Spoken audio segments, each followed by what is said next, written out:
Okay, then why don't we go ahead and just launch Premiere so we can get going, because it's a lot of new stuff to learn. And hang on a second here. Let me just go full screen. So let's go ahead and just open Premiere. We're gonna just create an exercise. Okay, so I'm gonna go ahead and launch Premiere, and we're gonna create an exercise and save it in our exercise folder, right? Just like we did before. Okay, so let's go. I'll give everybody a second to get there. You're We're going to go to new. creating a new project. Yes, we're going to go new project. And we're just going to call it up in project name. Just give it X, just name it exercise and give it today's date, which is 2/19/24. Okay.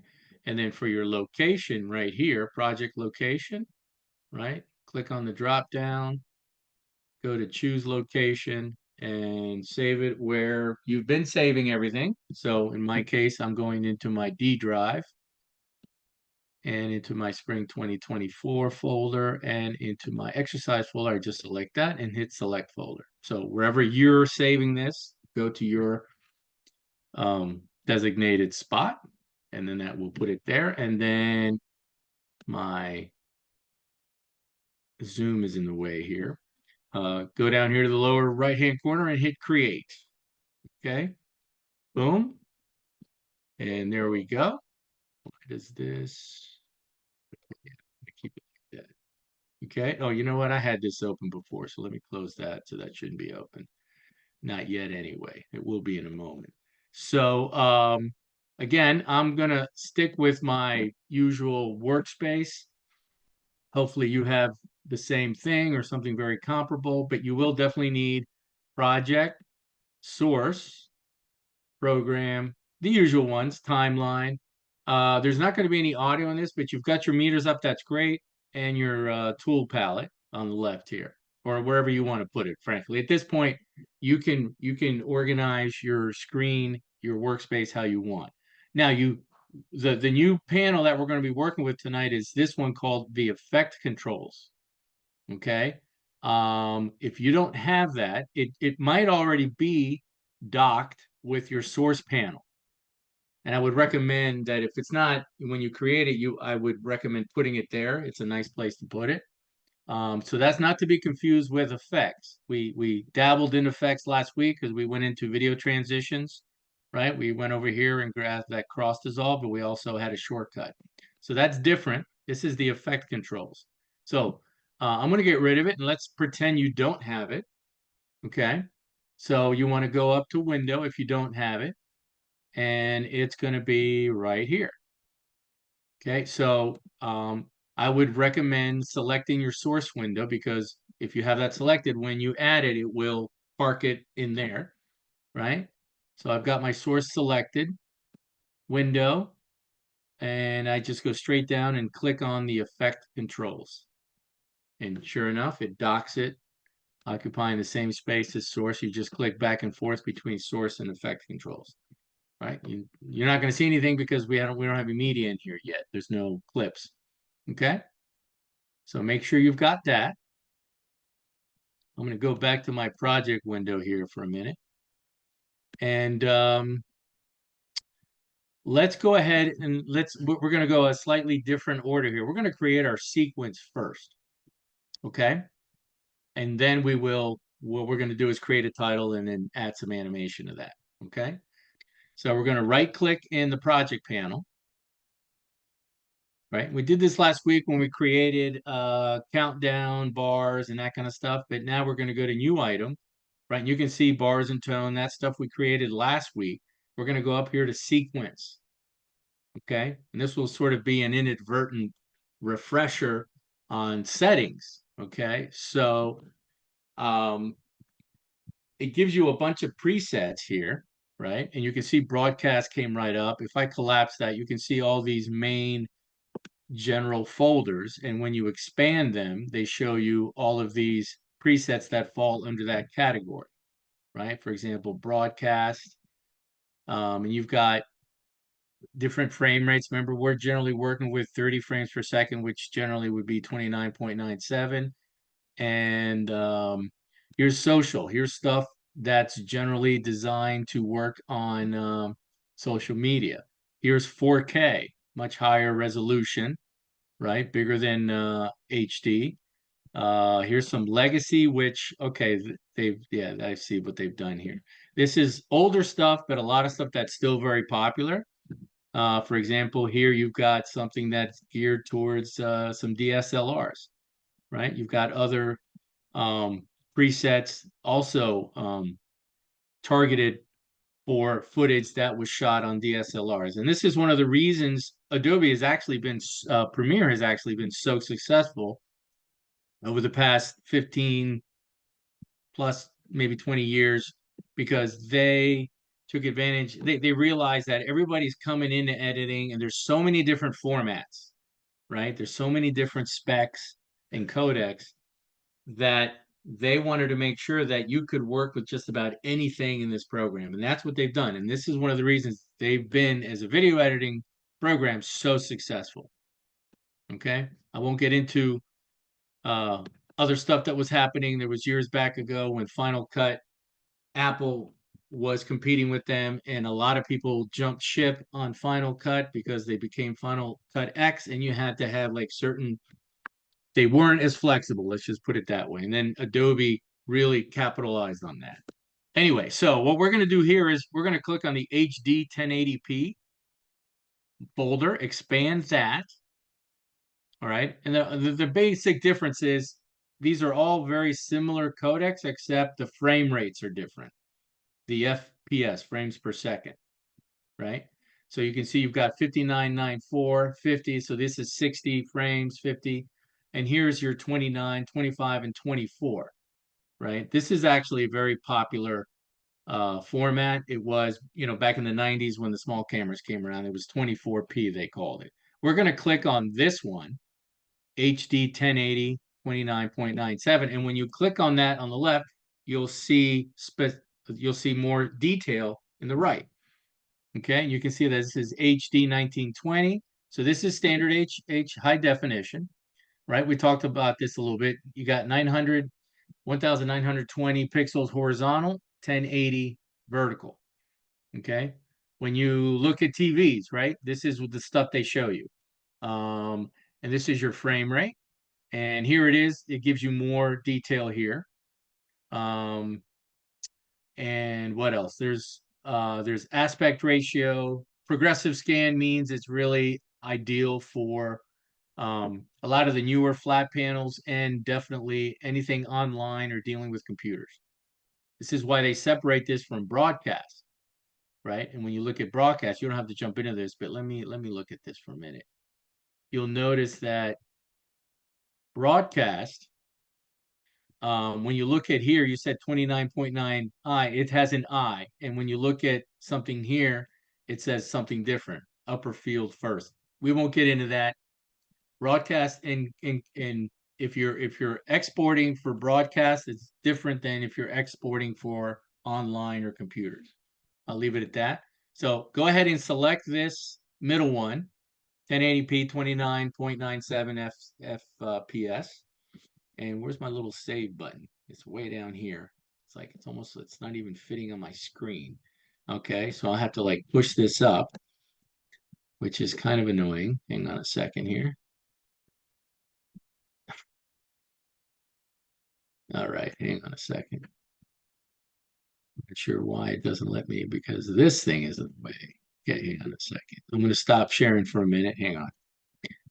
And see if I can't scale that down. It's not really letting me scale it down, is it? Okay, either way, what you want to do is, let me come back here. You want to go back to the bottom in that window,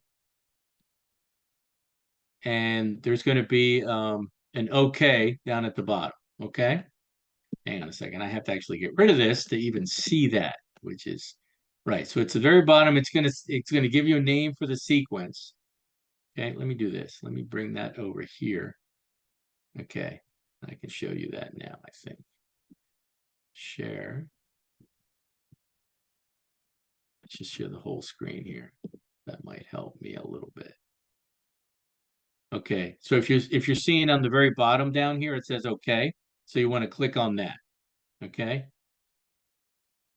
course, I'm going to have to actually get off of the screen to do that. All right. Or actually, let me see. Okay, you know what? I lied. Just go ahead and double click. I'm going to delete this. Just go ahead and double click on that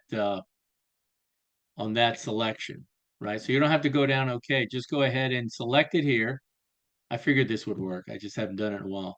Double click right here and it will select that setting. So double click on it and it should give you a sequence, right? And it's going to populate your timeline. Okay, there you go. So there's how you can get around the fact that it was sizing it too big for some reason for my computer. All right. And if you want to check that sequence setting, you can just go right up here to sequence and go sequence settings. Okay, so I know I'm getting into a little bit of this stuff under the hood, and you can see it's got your dimensions here, your frame resolution and your frame rate. And it's progressive scan, it's everything it told you was going to be. Okay, I'm going to click OK. All right, and now you have a timeline and you have a sequence. Okay, we're not going to have any audio in this, so go ahead and position your your pointer between video 1 and audio 1 and just push it down. And if you want, you can expand the height of those tracks a little bit. Okay. We're not gonna use more than 3 layers tonight. Maybe only just one. Maybe we'll bring in 2. We'll see. All right. All right. So do a quick save. So you just update everything. All right. And I see a chat here. My default presets are a bit different, but I think I found something similar. Yeah, just go with one of the 1080s, 1920 1080. And either way, when we create a title, it's going to know that it's going to make it compatible with those settings. All right. All right. So let's go back into Premiere now. All right. So now we've got effects control. Yes. I've got effects control, got my project. Now we want to add the essential graphics panel, which we added last week when we did our little title on project 1, right? So again, just go to Window and come down to Essential Graphics. And it should add it over here on the right. It generally does that for me. And now if you wanted to also save this, you could save this as a new workspace. Okay, so you could, whatever the original workspace you had tonight, that would be saved. But now if you wanted to also have this, so you didn't have to add the effects control in the essential graphics, again, I'm not saying anybody has to do this, but if you'd rather have this as a separate workspace, you can come right up to Window, Workspace, and you say Save as New Workspace. So I could click on this and call this, I'm going to use my initials. I'm going to be like NJG edit with, essentials, spring 2024, right? So now I hit OK. And now in the Window Workspace, it lists it right there. And so let's say before I was basically in NJG basic edit. See, that still has my effects control, but I don't have the central graphics. But if I go Window, if I don't feel like having to hunt that down, then okay, then I'll just go here. Really, it's almost the same thing, but it has essential graphics. So again, just a workflow option, right? Whatever you want. Okay. Let me see. It looks like there's another. Hang on. Oh no, that was wait. Where are the presets again? Right here, folks. The presets. So what we did here, I'm going to just do it again. Okay, I'm going to delete this. So before you create a sequence, right, your timeline's empty. It says drop media here to create a sequence. We're kind of doing it the different way. We don't have anything in project panel. You want to be in project. You want to be in the project panel, right? And you're going to right click. Again, if you're on the mouse, the Mac, control click or if you got the single mouse, right click, new item, and you go to sequence. Sequence is going to give you this list. Okay. Depending, this might be open. If you want, you can collapse all of these folders to make it less confusing and go to the second folder, which is HD 1080p. Expand that folder and select the one right in the middle. HD 1080p 29.97. And if you can get to the OK, great. If not, just double click that selection, that specific setting, and it will create a sequence and it will apply those settings. Okay, down here, right? Sequence 3, it just keeps naming it because I've made so many sequences. And then I'm just going to redistribute my tracks because I'm not going to have any audio. And then I'm going to drag my little rings and make my tracks a little taller. Okay. All right. All right. So now we're going to make a title just like we did last week. Right. Okay. And we're going to go over to Essential Graphics. And we're going to hit Edit. And we're going to hit this little new layer icon. Click on that. And you can see that you can do the regular text we did last week. You can do vertical text. You can also create some basic shapes, and then you can manipulate them from there. We'll get more into that next week. All right, but right now we're really just creating a very basic title, and then we're going to animate it. Okay, so click on text, and it gives you this new text layer, right? Just go ahead and position it somewhere in the middle, maybe make it a little bigger, right? Grab your little bounding box and double click. Let's just type in the word hello. Keep it simple, hello. Okay. If you want to grab a different font, that's fine. You can come down here in the text browser down here. And by the way, you have a little sliding bar here in Essential Graphics, so you can reveal more of those options and commands, right? And if you click here, you can go. Oh, you gotta have to. I think you have to have this, yeah, highlighted there, and then now you can go and actually browse. Yeah, so I'm hitting my arrow keys, right? I just click inside that text window. I don't know if you have to still have it highlighted. I just don't. And then I hit my down arrow key, and you can see how I can kind of like surf through these fonts. I'm just going to click on Montserrat. That's a nice island in the Caribbean. Why not? Boom. Okay. And if you want to change this, make it a little bigger, you can adjust the positioning here, and you can actually adjust the size here. Well, yeah, that's positioning. And oh, here we go. Here we can make it bigger right here. If you hover, there's toggle animation for scale. So there's multiple ways to do this. I'm just going to make it a little bigger. And then these are positioning commands, which we're going to deal with in a minute. And this is a horizontal. We played with this a little bit last week. And this is a vertical. I'm just kind of put it somewhere right in the middle. Okay. Have it about that big. Yours can be a little bigger, smaller. We're not getting that much into the titling tonight. We just need a title so that we can animate it. Okay. All right. And then I'm going to go over here on my tool palette, hit the selection tool. All right. And there it is. Oh, I see what I did here. Never mind. I'm not going to worry about that. And there it is. Okay. So now what you probably haven't realized is that it actually created it and put it down here in your timeline. So look in your sequence. At the very front of your sequence, it actually created it. But if you're if you are zoomed out, so to speak, like demagnified, it's going to look very small. So your playhead's already there. If not, place it there and hit your plus key to magnify, and you can see your clip. You can see your title. Okay. Right. And it's just a static title. And by default, it creates 5 seconds. Again, we already know this. We did this last week.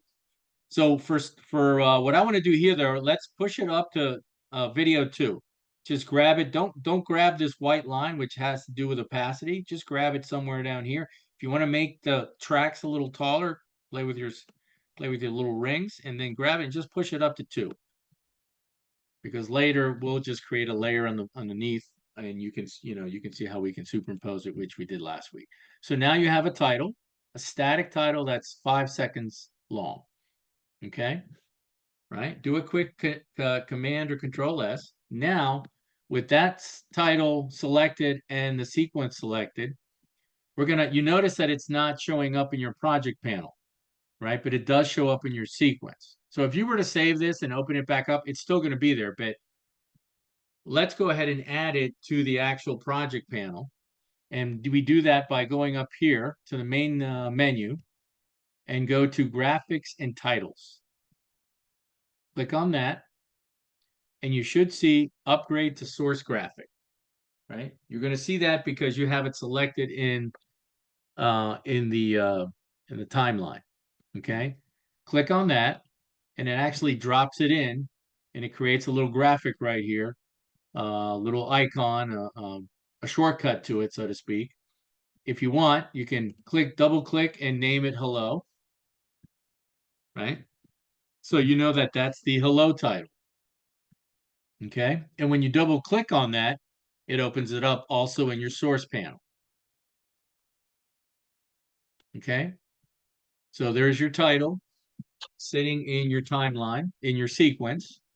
Sometimes I'll use those terms interchangeably because the sequence lives in the timeline, right?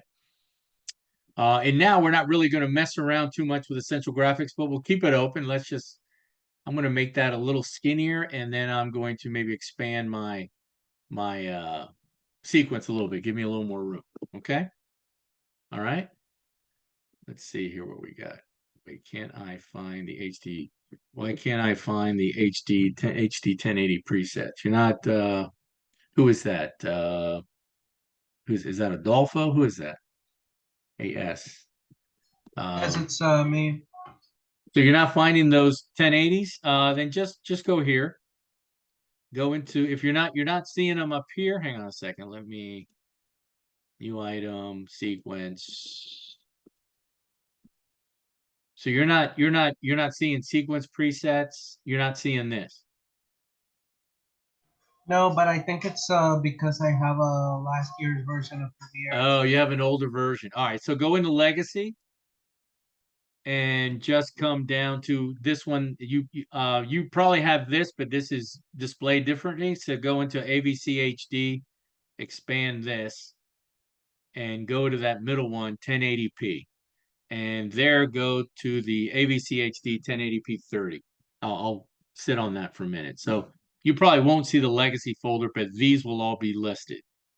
And then there's probably going to be some other stuff listed below. Yeah, I would recommend updating your program because I'm working with the latest one. So maybe I didn't reiterate that to everybody because they will look a little different. They've been updating these things quite a bit over the last year or two. So there's like small differences, like for example, this. I don't think this was even here. I'm not sure if this was even here in the fall. This may just have gotten added over the last few months. Okay, is that you're seeing that okay, Adolfo there? Yeah, I'll go do it again. Yeah, so it's AVC HD, right? So you probably won't be. This probably won't be inside the legacy folder. There's probably is no legacy folder because that's fairly new, I believe. So just go to this folder, AVC HD, expand that, and then that has its own presets. And just grab that middle one, expand that, and then grab the one that says P30. And when you click on that, you'll see the basic details of that one. It's going to be the same thing.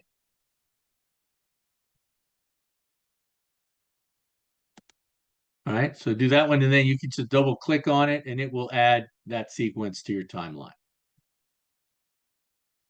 Okay, I'm going to go ahead and delete it because I already have one in there, but leave yours in there and then work in that sequence.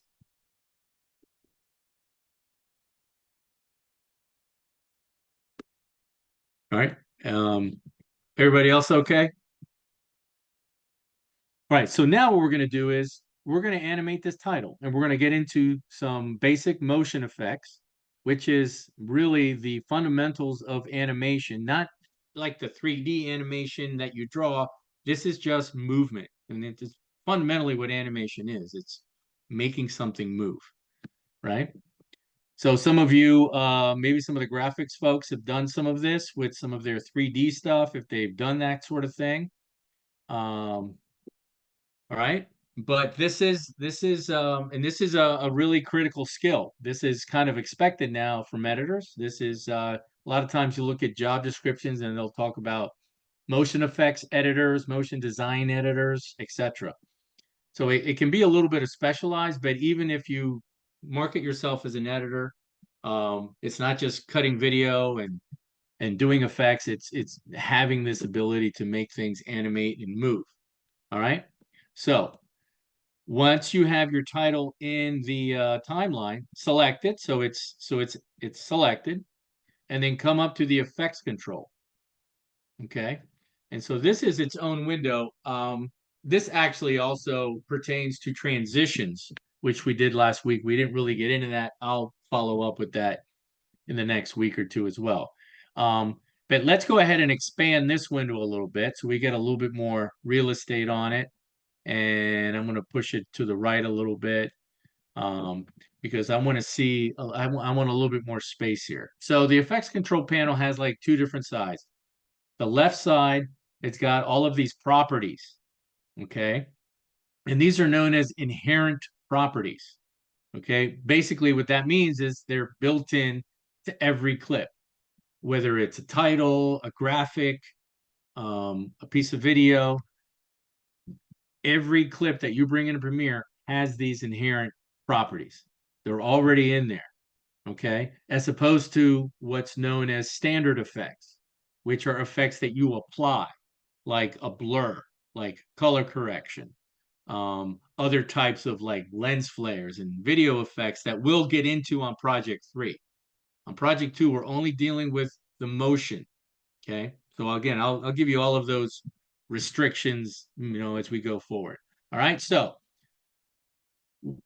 on the right side, you basically have like your own little mini timeline, right? And you notice when you grab your playhead and you click on the ruler, the playhead moves and it's also in sync right here because what all you're looking at right here in the effects control is this title right now.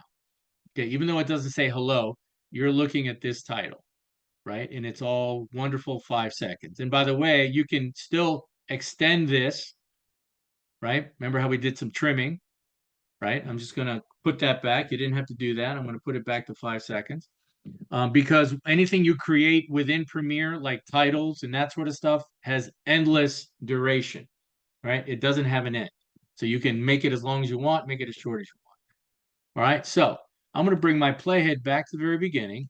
And there's, if you collapse this top little section, just collapse that for a minute, because I want to make sure everybody sees the difference here. You've got these different areas, these different panels, so to speak, in here, right? You've got something that's called vector motion, text, and it identifies your text. You can also make changes to your text here. And then you've got motion, opacity, time remapping. We're not going to work with these right now. Motion and vector motion are similar.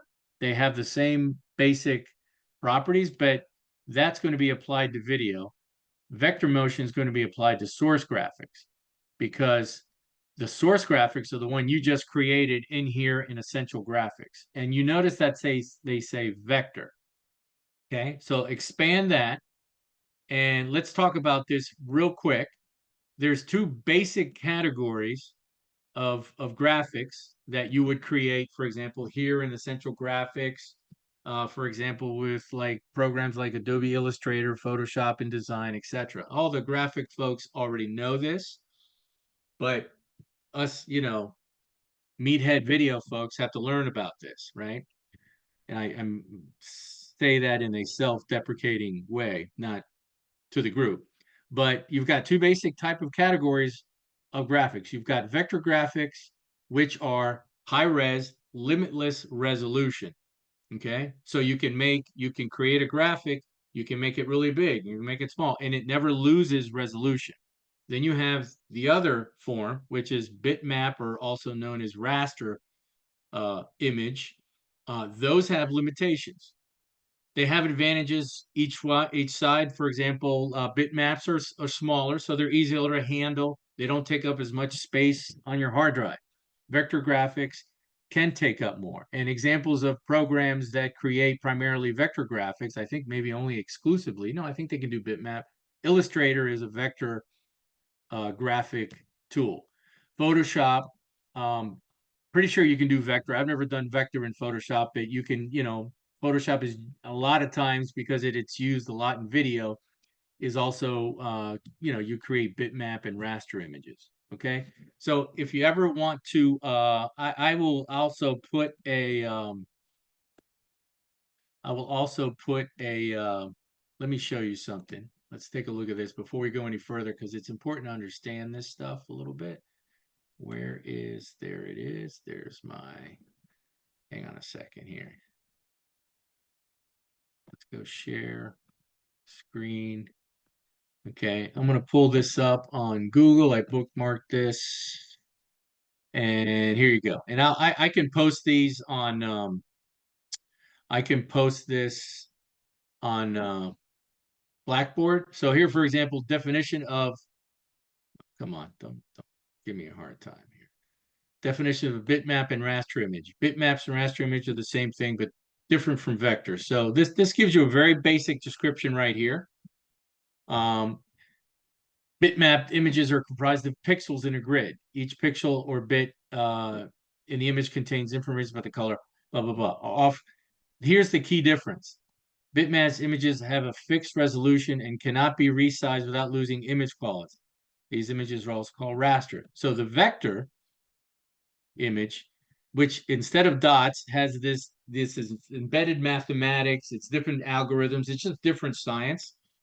And it can also be, the vector may be infinitely resized with no loss in image quality. So that's a big, big difference. Okay, I'll put links to these on Blackboard if you want to read about them more, but it's good to be educated. So that's why we're using the vector motion. Okay, you could go in and use the regular motion, but the vector motion is going to give you more flexibility, because one of the things we're going to do in project 2 is we're going to be able to make things bigger, right? So, and we're going to do that in a few minutes. Okay, so now when you expand that vector motion uh, track column, you see the specific properties that fall under those motion effects. Okay, and these are some of your core motion properties. Position, which is where the title, where the graphic, where the item sits on the screen. Scale, which is the size, big or small. Rotation, which is really 2D rotation. So it's more like this. It's not 3D, it's 2D rotation. Okay. Going back here. And then we have anchor point, which we may or may not get to tonight. Okay. All right. So right now we've got hello in our timeline. So here's what we're going to do. We're going to, first off, position your playhead at the very beginning here in the timeline, up here in the effects control. Turn on this little, I call it a little stopwatch. They call it a toggle animation switch, right? Toggle animation. Turn that on, and that enables that attribute. Okay. I may use attribute or property. I'll try to stick to property. Whenever I say that, I mean the same thing. Okay. So this is a specific property. Okay. So here's what we're going to do. We're going to take this title and we're going to move it from off the screen and have it slide onto the screen. Very simple move to start things out. Okay. And when you're doing this, as you move into project 2, you always want to think ahead of what is it that I want to do here and how can I create that? Okay. So let's go back in. boom, boom. All right, so now you'll notice too, as soon as this little screen goes, when I put the playhead there and I turned on that little toggle animation switch, the stopwatch, you can hardly see it, but there's a little like diamond right here. Okay, if I move this away, you can kind of see it a little better. Okay, that's okay. Leave that there. What that just created is called a keyframe. Okay, right? And a keyframe is a point that represents a point in time. Okay, basically, this is fundamental basic geometry. This is like the coordinate system. Okay, what we're going to do is going to create, for starters, 2 points with different values, and that is going to tell the computer to take whatever happens between those 2 points to move it. It's going to go from point A to point B, right? And that creates change, creates motion. Okay. Now, if a not a math genius like myself can understand this, I've been working with this for many years, anybody can. So now that's at the very beginning of the clip. So let's just drag our playhead about midway, right? So just position your playhead about midway through the clip. And you can see down here as well that it's syncing and it's revealing where that is. It's same thing here. Now, since we already turned that on, you want to leave that on. You're going to come right over here and you see this little button. It's like, it looks like a little button. It's actually a keyframe. You can add or remove the keyframe. So click on that and it's going to add that point, that keyframe where your playhead was. Okay. So the playhead told it, well, if you're going to add a keyframe, add it here. Okay. Now, on position, you've got 2 values here. You've got 960 and 540. We maybe did a little bit of this because you could see it over here in transform on the essential graphics.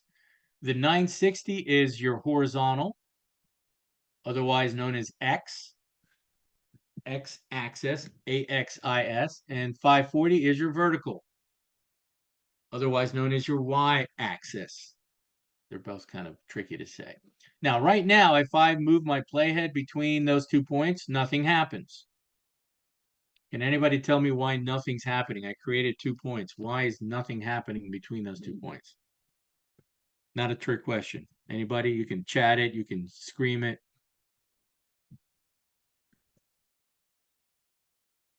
What do we need to have those 2 points have? What do those 2 points have to have? Nope. Everybody awake? Different values.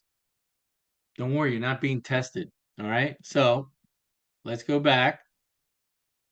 Here we are. So we've got 2 points. So here's what we're going to do. Right now, both these points represent these values because we haven't changed those values. Okay.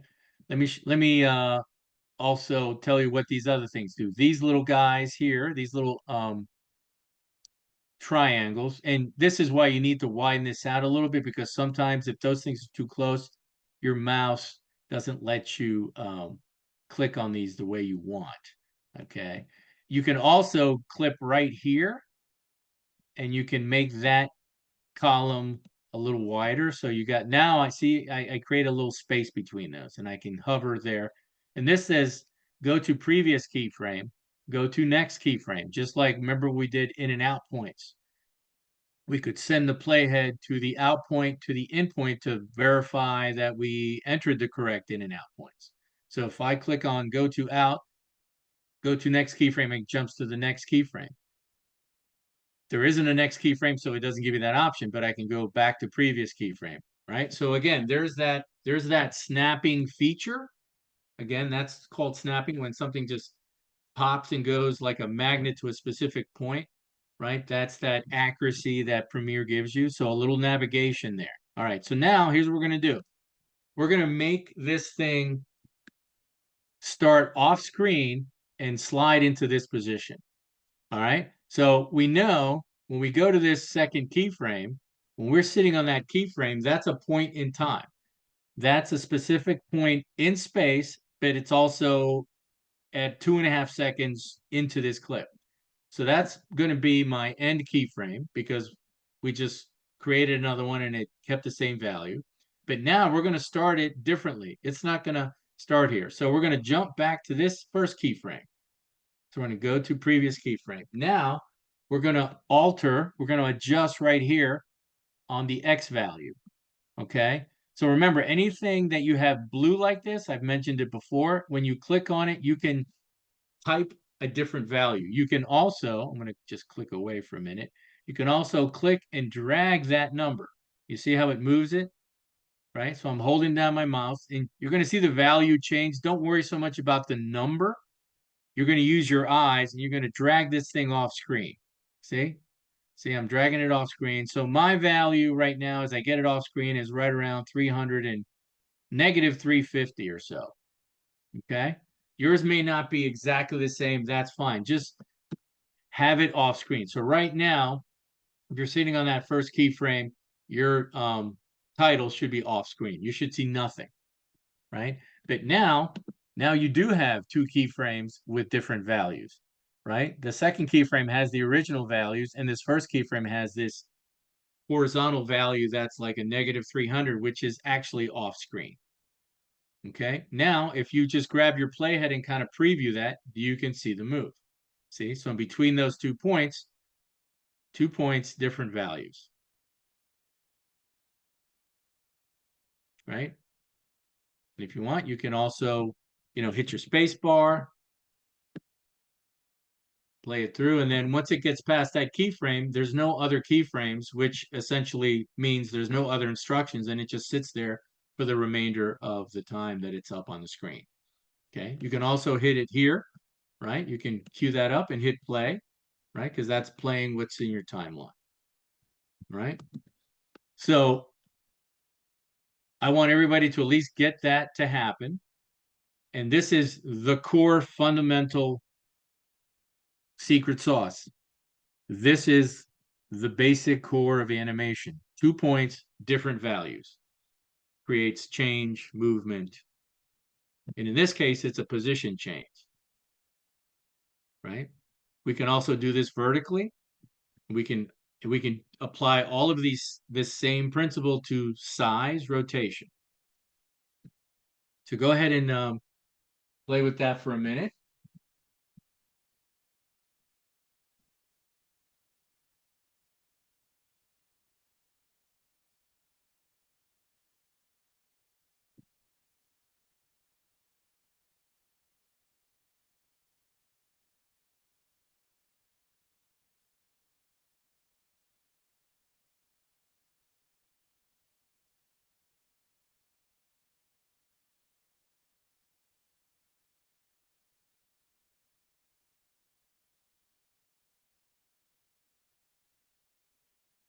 And let me know if anybody's having problems with that. Make sure it's working for you.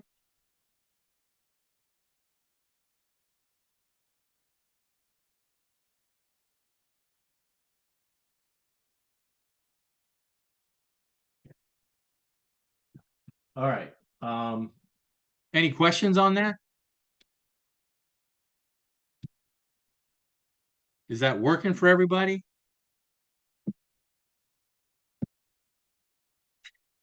Yeah, I see one thumbs up. I'd like to see a few more, right? Has anybody ever done this before? I think some people may have mentioned After Effects. Me. Okay, someone has done them. Yes. Okay. So now let's play around with this a little bit more, and you're going to be able to play around with it a lot. Okay. Yes, but not on here. Okay. Right. Okay. Well, if anybody ever worked way back when in the day with Flash, Flash also incorporated this kind of stuff. They called it tweening. I think that was called tweening. But it's basically the same idea. There's 2 points, different values, and you would animate things and make things move around and slide. But it was more infographics and stuff. This is kind of like an infographic thing, sort of. Okay. If they even use that term anymore. All right. So now you have 2 points, different movement. Now let's combine another property. And here's the thing, you can combine multiple properties in the same type of move. So let's say as this comes across the screen and lands in the middle of the screen, how about we make it go from small to big, right? All right, so now we're going to adjust what's called the scale. So let me put my playhead back in the very beginning, turn on my scale, it adds a keyframe, okay? And let's say, again, you're thinking ahead, I want this to go from, I don't know, a quarter of the size to full size, but I want it to reach full size when it gets to the middle. So I want it to get full size when it gets to that second keyframe. So this is where you start using the other keyframes as reference points for timing. Okay. So project 2 has a lot to do with timing, right? Obviously, we're dealing with time, right? We're making things move, right? But we're extending, building on this idea of rhythm and pacing and cadence, which we saw in project 1 in a simple way, right? Right. One thing we saw that a lot of those shots were pretty quick, especially in the beginning, coming out, getting the keys, getting in the car, boom, boom, boom, and then driving down the road. Maybe some of those shots were a little longer, but there's a pacing, there's a timing there, right? That gives you a sense of that action.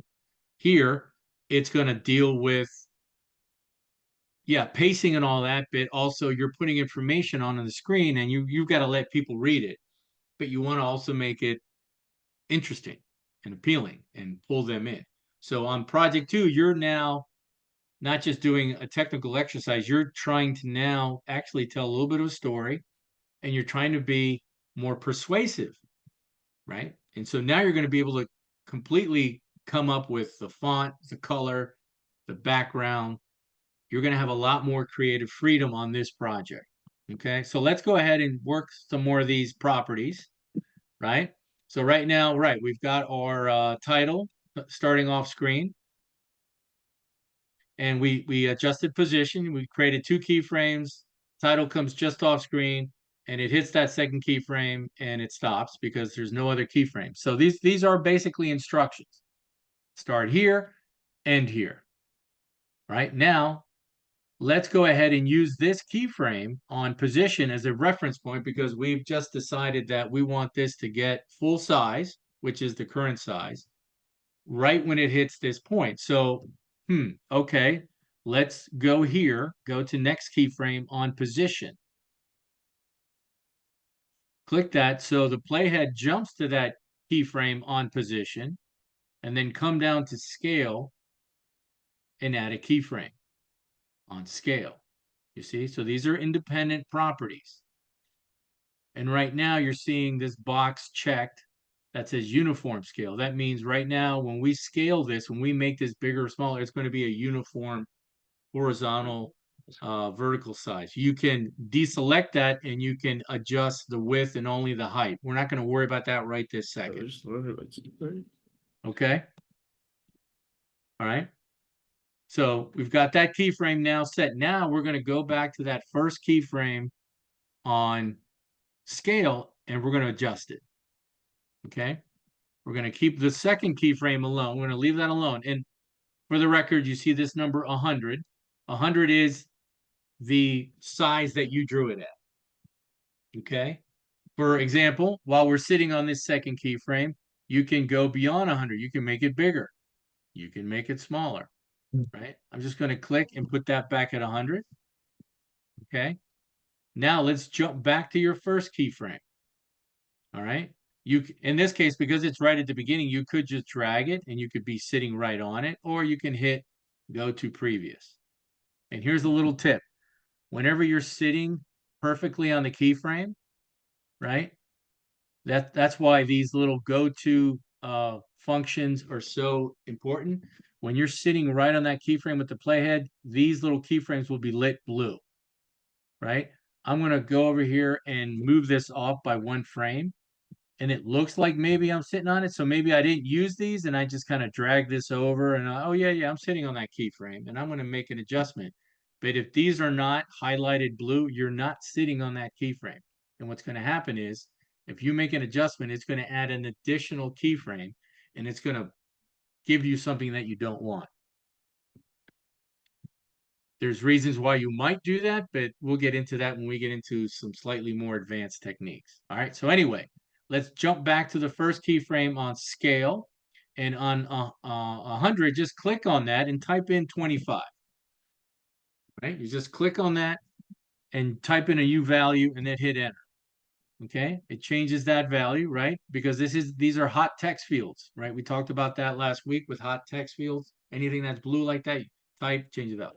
Now, when you preview this, and I'm just dragging my mouse, you can see it comes out small, right? It's a quarter of the size. It's 25% as opposed to 100%. And so now you've got a position adjustment and a scale adjustment. Okay, and it reaches 100% right as it gets to that keyframe, which also aligns with the position. Okay, so make that happen.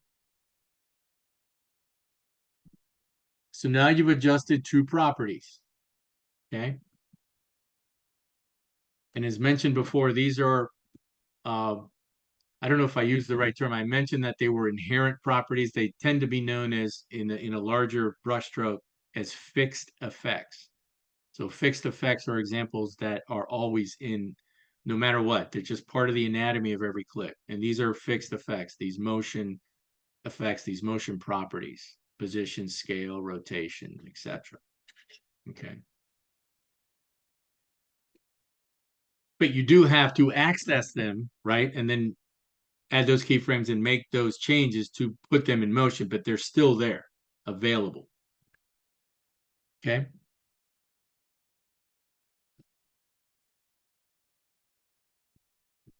Is this making sense to everybody? Feel free to ask a question. Is anybody's head hurting? Because, you know, this is, we're definitely stepping onto another level here. Okay. All right. Okay. So we're going at a good pace here. Again, and I recommend, between, obviously, I posted those tutorials. So now that you're seeing, hopefully you watch some of those tutorials. So this isn't a complete surprise to you, because I basically do this in those tutorials. But you can practice, and you can even start your project, this week. But I wouldn't go too far, because I'm going to show you a lot more technique. Okay, so we're just getting the basics tonight. Okay, all right. So, and I'm not going to have you turn this in, next week. Don't worry, you'll have a little bit more time, obviously. Okay, so now we've got position and scale. All right, so now let's say, all right, well, what else do I want to do? I think I would like to also have this like rotate when it comes out. Okay. First off, I'm going to check something here. Okay, good. That's right there. Okay. All right. So now, oh, sorry, click on that. Let me go back. So let's add one more property here, and let's manipulate rotation. Okay, so now let's go back to the very beginning. Keyframe, turn on rotation. It adds a keyframe there. Let's say it's same objective. I want this to rotate 2 times, but end that rotation when it gets to these 2 keyframes, when it gets full size and when it stops. All right, so I'm just gonna use, I'm gonna go next keyframe on, excuse me. I'm gonna use the scale second keyframe as a reference. So my playhead is sitting on there. How did I do that again? I hit go to next keyframe. And for some reason, my playhead was over here and I wanted to go to that keyframe, I would go previous keyframe, right? Then I come down to rotation, add a keyframe. You can see I can also remove here too, but we're just adding right now. Boom. Okay, so now I've added 2 more keyframes to another property. And so now what we're going to do is it's going to rotate 2 times and finish that rotation, those rotations on this point. So what we do is we click on this keyframe. Well, we're actually on it. So let me double check. Let me do it this way. Okay. I want to have my playhead land on that keyframe. So I'm going to go to next, right? And because they're all in the same place, you can see that everything's lit up blue. Okay. So now on this second keyframe, come down here to rotation, click on that and type 2x. And just got reminded you don't want to be in caps. So make sure you're in lowercase and do 2x. 2x translates to Premiere 2 rotations. Hit enter, and it's going to give you this 2x 00 degrees. Okay, now if you grab your playhead, and as you go back, there's your rotation. See, so it looks like it's kind of like tumbling in. Okay. And now just go ahead, hit play in your space bar, and you're going to see the position change, the scale, and the rotation. So now you've got 3 properties. You've manipulated 3 properties at the same time. Right? See, so it's, and you can see as you go, you can see the progress on the rotation, right? So you've done right about here, you've done 360 degrees, right? Then it goes into your second one, and it ends on that second keyframe.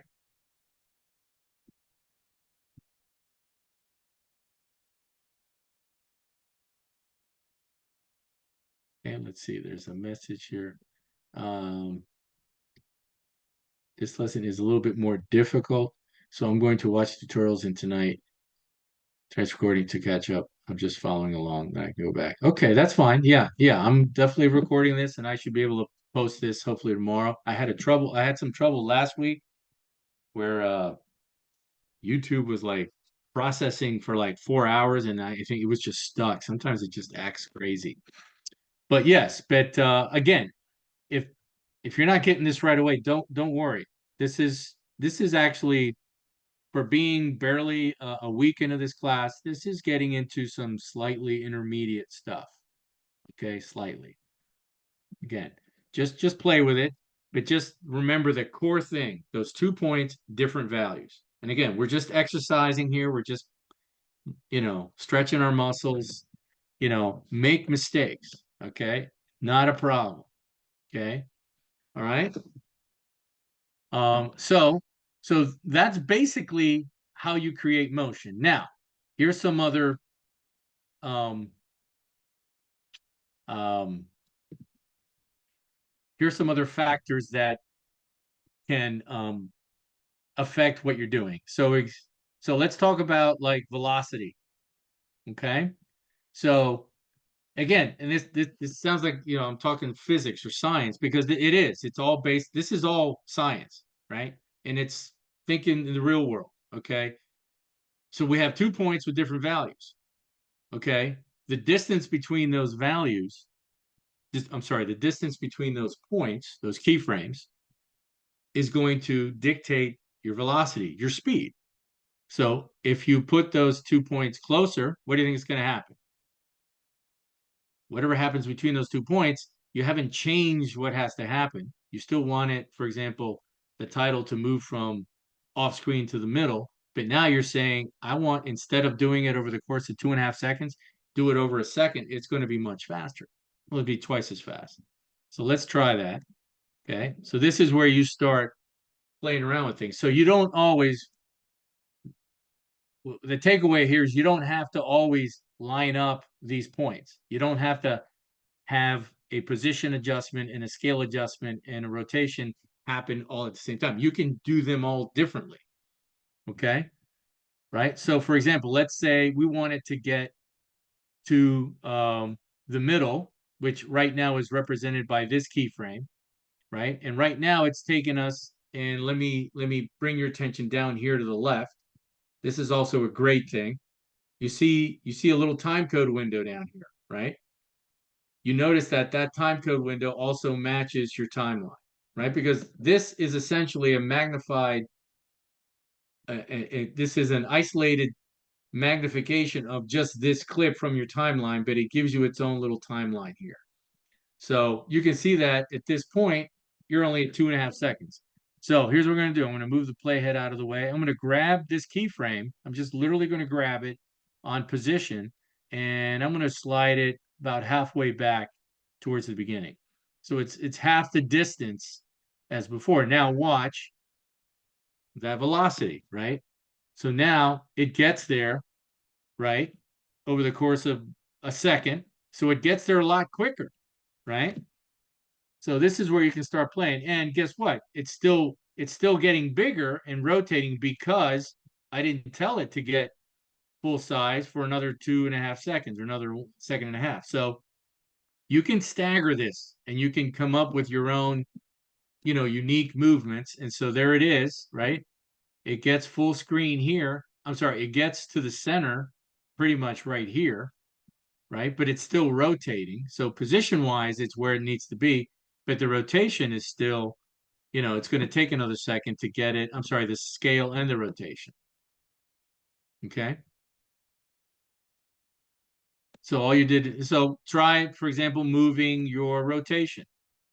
Maybe line it up with the scale. So now it's going to stop rotating. So boom, see, there's a whole different type of move. You see? So I moved the rotation, the distance between the rotation, I made it quicker. Like it's only like now a second, right? So it does a rotation, hits the middle, and because there's no other keyframes after position and rotation, the only thing that's left that it sees as an instruction is, oh, there's this keyframe. I have to get to that point.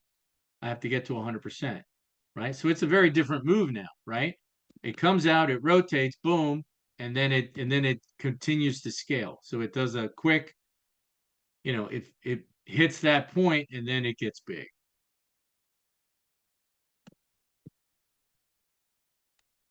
So go ahead and play with that for a minute. Play around with some of those variables. Bring the what did I not adjust?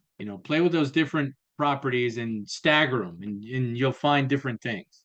Okay, maybe have it get big really early, or drive your scale further back, so it's going to take longer for it to get big. That'll slow it down. If you want to uh, if you want to keep a move that you did on this, you can also come in here on hello, right? Click on it, do a control A, control C, come over here, do a control V and duplicate it, and then grab the second one, and then you can, play with the keyframes on that one, right? So now it's going to take a lot longer to get big, but you still have your first one. Oh no, it did adjust that first one. Okay, I'm going to show you a different way to do that. So I thought it would preserve the keyframes on the first one. So disregard that. I'm just going to click the second one.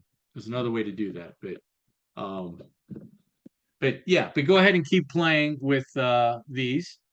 Try, for example, you can go beyond 100, make it 200, right? Change that value, right? And so now, right, it's going to rotate, boom. And because it has to get to 200, it's going to be a little bit more an aggressive move, because from this point to this point, it only had to go, it was already at scale. Let's see, scale wise, it was already, well, no, it had to do 100, but now it has to go twice the size. So it's going to be a little bit more of an emphatic move, right? Try, four rotations. Play with that. Okay. So just play with those values. See, and that's a different move. Okay.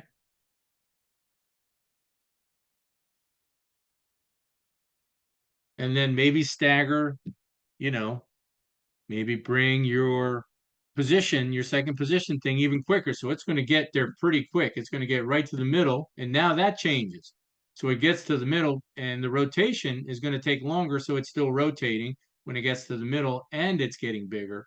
So it stops rotating. So you see there's a whole bunch of variables, right?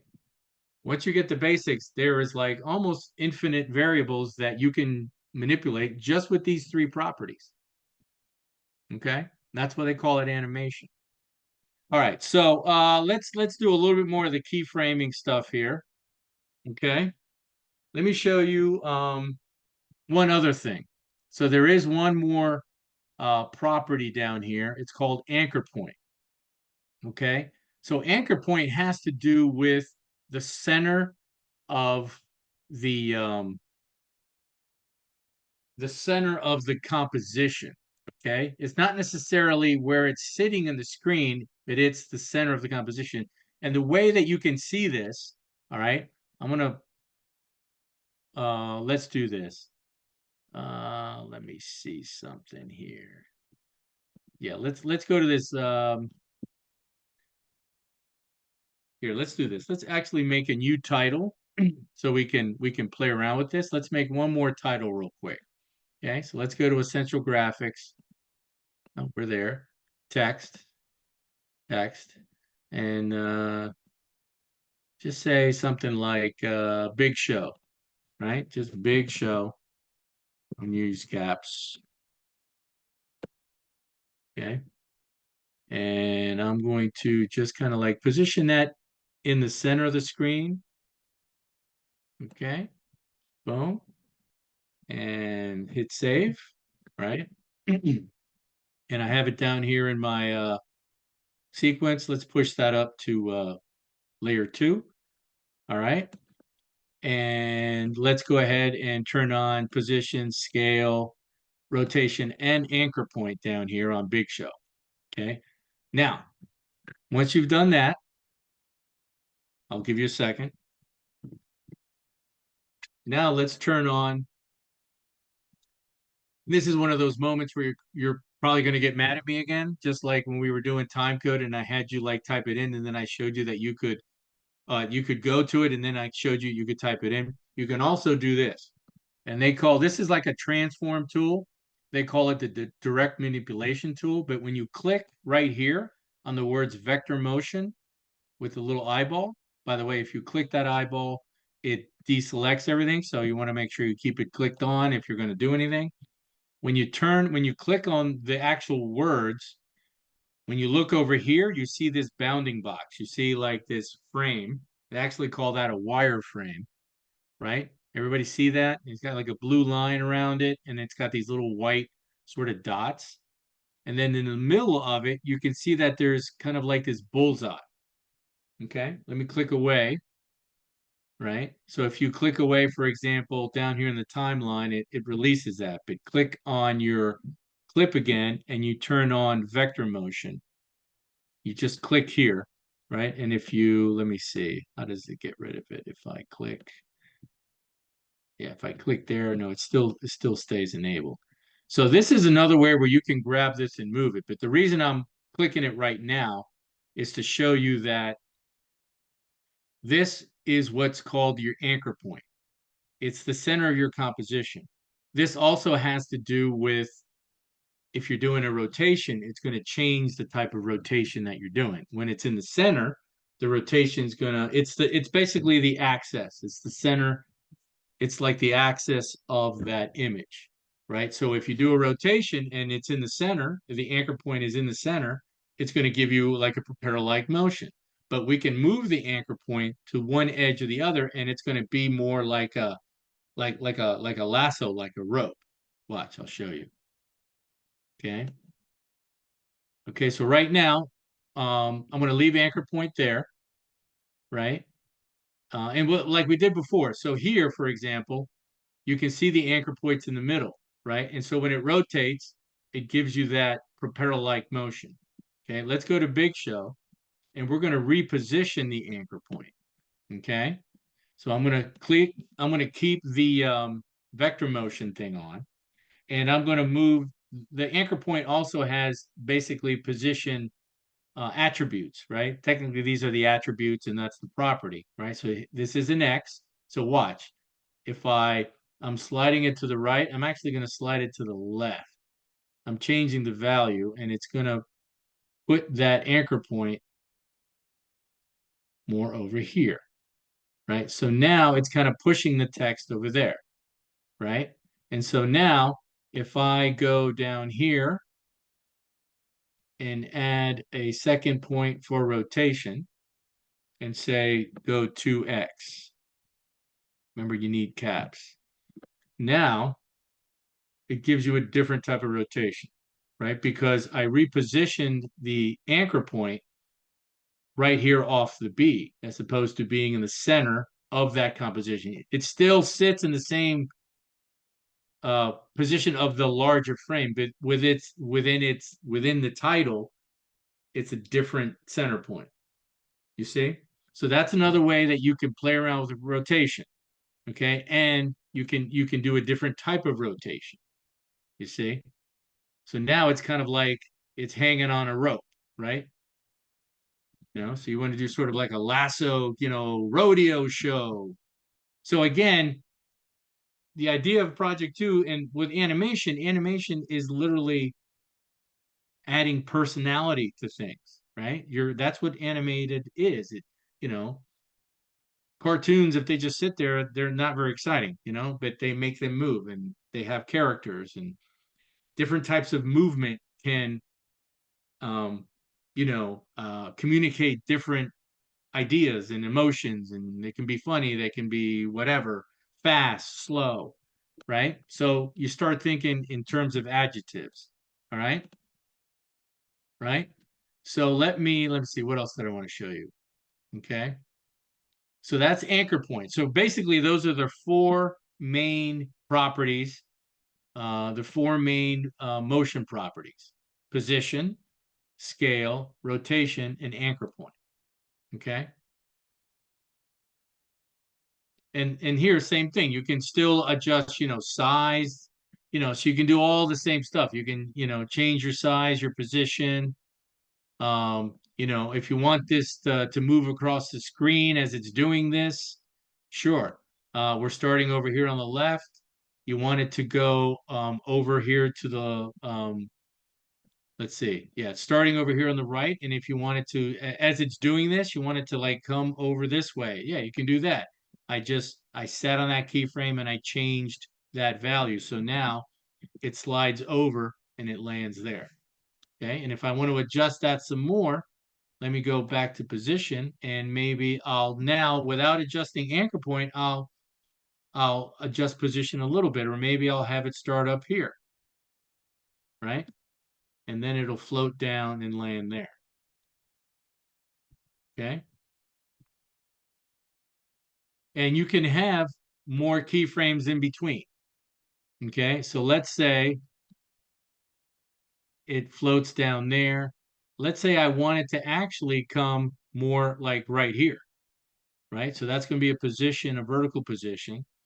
So let's say there, I add a keyframe and I reposition that point in between those two other points. And I'm going to push it, I'm going to keep it over there. So now it's really kind of, it's gonna sort of drop, it's gonna stay there and come over. So again, you can really manipulate the type of movement you have. Okay. Again, this is where you can just experiment. And this is just one title at a time.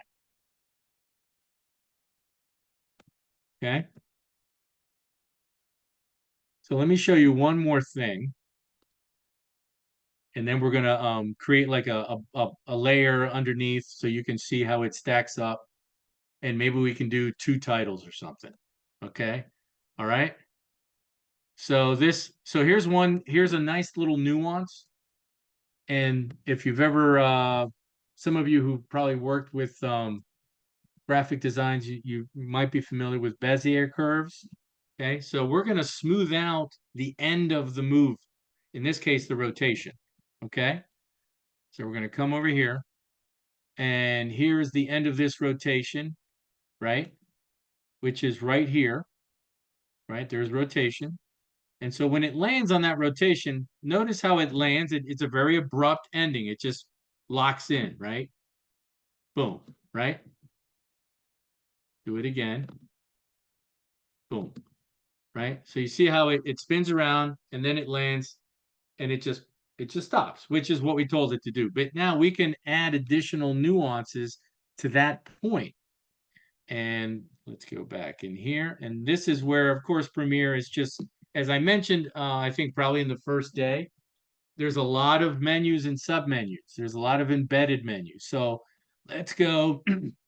Actually, you don't even need the playhead on this one. If you right click on this keyframe on rotation, this is your second keyframe on rotation. This is on the big show. You right click. Yep, you get a whole bunch of commands. You can copy and paste keyframes here. You can do all sorts of crazy stuff. Right now, the type of motion, the velocity is linear, but you can also, for example, we're going to adjust the Bezier. Okay, and this is only adjusting this keyframe here, right? This second keyframe on rotation, because that's what I clicked on. So when you click on that, it does change the the shape of the keyframe. It looks like a little like hourglass. But look at the difference. I don't know how much you'll be able to tell, but it should be noticeable. Okay. Do you see the difference there as it lands? It's a little smoother. It kind of slides in, right? So it's against one of these nuanced um, options that you have, right? So instead of it just kind of rotating and just landing, it kind of like right at the very end, it just kind of like slows down and lands. It's a very smooth. So you're kind of like sanding those edges. So there's a lot of nuance to this motion, right? Okay. And so that's some of those Beziers. Okay. Right. So now I'm going to show you something else you can do. And this is something that you're going to have to do on project 2. So let's say right here, this title's, it's going to be floating around over here. It starts up top, it kind of floats down, and we've got the anchor point thing happening, and then okay, and here it hits all the final endpoints. It finishes rotating, it's done scaling, position, and it sits for a few seconds here, right?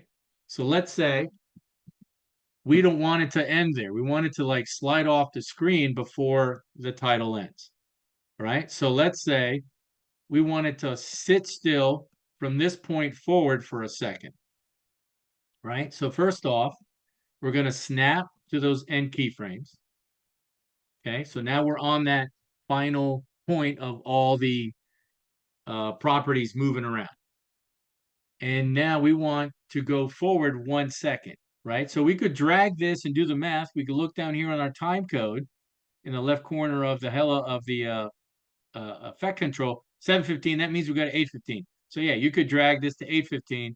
Oh, but yeah, it's hard to get it to 8:15 because I just drank the espresso and coffee and cigarettes. So let me jump back to those keyframes and just do this, just like we did for project 1. You can click on that value, and instead of, you could type 8:15 because it's going to be 8:15. So yeah, you could do 8:15 and it jumps to 8:15, right? But you could also do this, right? And this requires a modifier.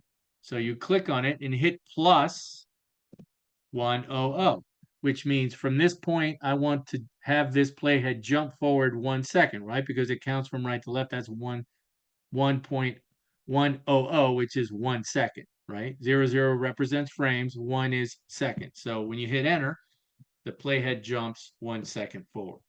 So that's two different ways where you can push that forward 1 second.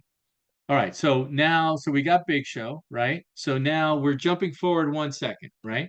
So however you want to do it, I'm jumping to the end keyframe, which is in my case right here, 7:15. Again, if your numbers are a little different, then we're just going to go forward 1 second from this point, right? So I'm going to go ahead and click, and I'm going to hit plus 100. This is on my numeric keypad. Hit enter. The playhead jumps forward 1 second. Okay, now here's what I'm going to do. On position, I'm going to add another keyframe right here for position, right? Because what I've decided is I'm going to have this do its little spinning around land, and then I'm just going to have it sit still, and then I'm just going to have it slide off to the right, or maybe slide off to the left since it's closer. Okay. And so by adding another keyframe for position, a second after the last keyframe, but not changing it, right? What did we do? What was the first question I asked you when I had two keyframes with no changes on the two keyframes? Nothing happens. See, so that's a hold, right? So I'm not going to change the value of this keyframe because it's essentially a duplicate of this. Now I'm going to go past that additional keyframe, and I'm going to go, like say right over here. I'm going to add another keyframe. And now I'm going to take the X and slide it over, right? And so what's going to happen is, it seems to kind of pop off. There you go. And so now what's going to happen is, it's going to do all its spinning around. It's going to hit this keyframe here for position, which was previously the end keyframe. And then there's no more happening with scale or rotation. That's all done. But there is another keyframe here for position, which doesn't change from there. It's the same value, so it keeps it in place. But as soon as it passes this keyframe, it sees the next keyframe, which says, hey, you're going to move over to the left. And there it goes. See? So that's a hold, right? So there's rotation, scale, blah, blah, one, boom, and then it moves off. Okay? So that's creating a hold in the middle of a move by creating two keyframes that have the same value. In this case, I used position because, yeah, if I'm moving something, that's kind of like the position thing, right? There you go. And you can even do, right? We did the Bezier here, right? I think, no, we did it here. And here, as it takes off, we can do another Bezier. We can actually do, here we go, as it launches off towards the off screen, we can make this sort of point even smoother, right? You can right click on it and you have these two options called temporal, interpolation, spatial. If you go to temporal, you can do what's called an ease out. And what that does is it softens that sort of launch, right? So again, it can be a very slight nuance depending on the move, but there you go. You see how it kind of like revs up and goes as opposed to before it just kind of like started moving. If I put that back to linear, right? Right? It holds and then it just moves. It just starts moving as opposed to right clicking, going temporal and doing an ease out, right? And it changes it. So you always know that you've got some sort of additional nuance, additional adjustment on that property. See, and it's a little smoother. It kind of just like glides off. So it's a different type of movement. Okay. All right. So I think that's probably a good intro to motion effects.